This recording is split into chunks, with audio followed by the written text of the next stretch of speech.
Before 7th Corps could become the armored fist of Desert Storm, it had to become something more ordinary and more difficult: freight.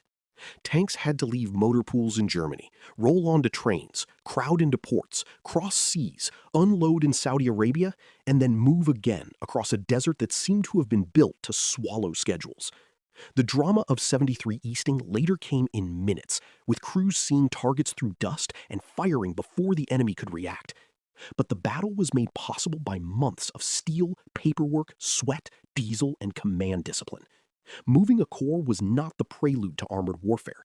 It was armored warfare in its least glamorous form, because no tank can win a battle it never reaches. If you would like to move beyond the podcast, you can see my available books at militaryauthor.me. And at trackpads.com, you will find magazines and galleries with hundreds of thousands of photos and videos to explore. A corps is hard to picture because it is too large for the imagination to hold at once. It is not a line of tanks moving heroically toward the horizon. It is divisions, brigades, artillery battalions, cavalry squadrons, engineer units, signal troops, medical companies, military police, ammunition handlers, cooks, clerks, mechanics, fuel specialists, and thousands of vehicles that all need to arrive in the right order. One missing bridge unit can delay a crossing. One clogged port can slow a division. One weak maintenance system can turn powerful tanks into dead weight. Lieutenant General Frederick Franks wanted 7th Corps to become a mailed fist, but even a mailed fist begins as separate fingers. His task was to close them into one striking weapon. The Corps came from Germany, where it had spent the Cold War preparing for a very different landscape.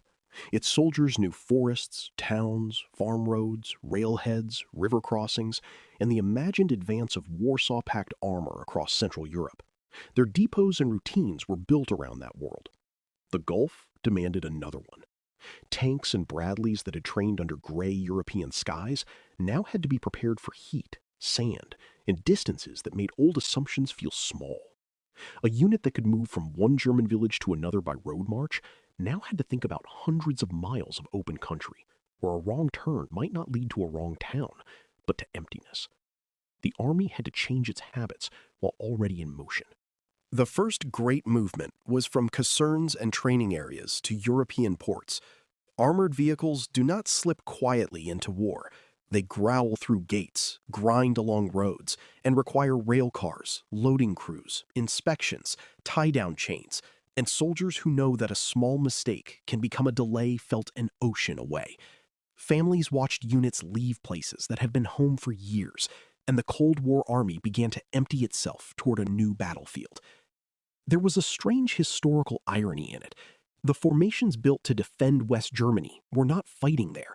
They were being pulled out of Europe at the very moment the Cold War order was dissolving, then sent to fight a mechanized enemy in the desert. Ships carried the weight that aircraft could not. Airlift could move people, command teams, and urgent equipment, but a heavy corps travels mainly by sea, in hulls packed with vehicles and supplies. The voyage turned combat power into a question of tonnage.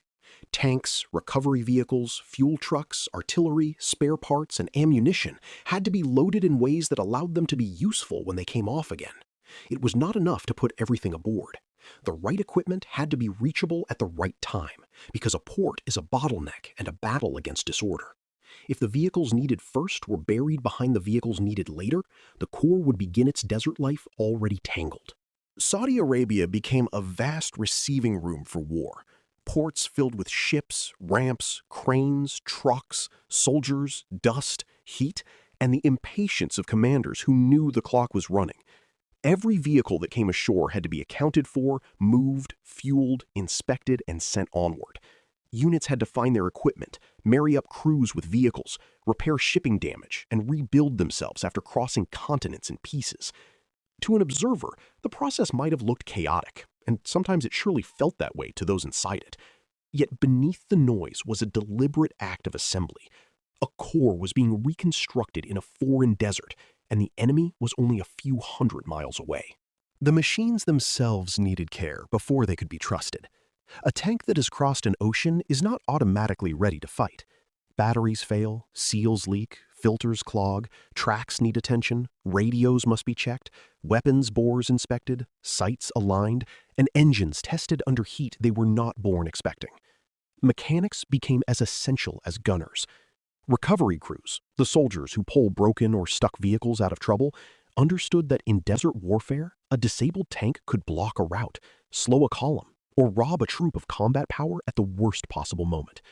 Maintenance was not background work. It was the quiet argument against failure, repeated every day with tools in hand. Fuel was the lifeblood of the whole enterprise, and heavy armor drank it at a frightening rate. The Abrams tank gave American crews speed, protection, and firepower, but it also required a constant river of fuel to keep moving. That river had to be planned before the offensive began. Fuel trucks needed routes, security, staging areas, and timing. They had to be close enough to feed the spearhead, but far enough back not to clog the attacking formations. This is where the romance of tank warfare disappears, and the truth remains. A brilliant maneuver on a map can die in the desert if fuel does not arrive. Armored tempo is not created by courage alone. It is created by gallons delivered on time. By mid-February, 7th Corps had to move from its assembly areas into the deep desert, closer to the positions from which it would launch the left hook. This was another campaign inside the campaign. The Corps sent roughly 900 convoys across about 340 miles, moving more than 6,000 armored vehicles and thousands of other pieces of equipment toward attack positions far from the familiar ports and bases. Imagine road columns so long that the beginning and end seem to belong to different weather.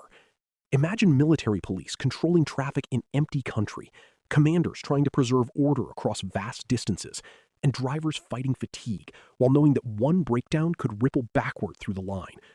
The Corps was not yet attacking Iraq, but it was already testing whether it could move as one body. Navigation became a form of discipline.